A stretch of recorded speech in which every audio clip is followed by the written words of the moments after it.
So we've just come back from the Himba village, and as said, it was such an incredible experience for us because it was something that came out of nothing.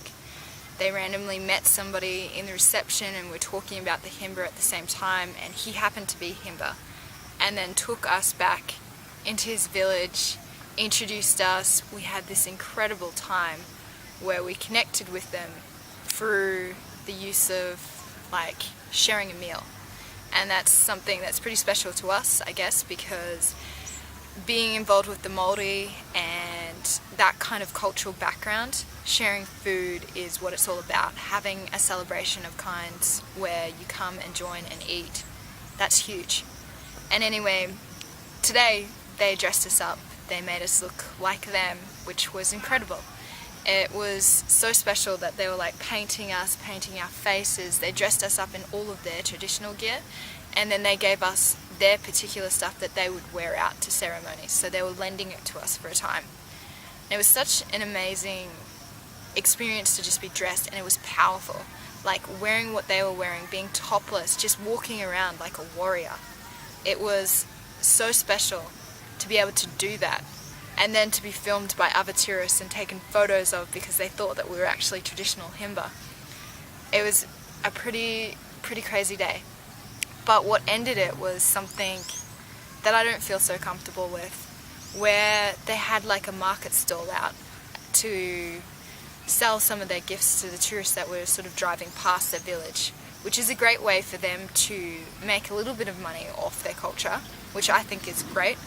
And in the same way, they're creating gifts for us without us giving them straight up money.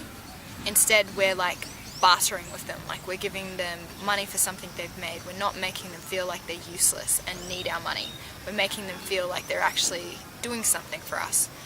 And so we each bought a bracelet, and one of the girls that we were with happened to look at a bracelet, was sold on it, and they came down to a price because she didn't have enough money for it, and she was like, I'm not paying this amount. And so they brought down the price for her, which was $4 pretty much, and she only had a 50, which is $5, and she gave it across and expected change, and they said, just give us the 50 because they'd come down from such a high price. And she was like, no, I don't like their attitude. And we just have this intensely deep conversation about stuff and about what they needed, how big their struggle was. We just had these massive conversations of thank yous and how incredible the experiences we had, and we were talking to them about how special it was for them to let us become a part of their tribe.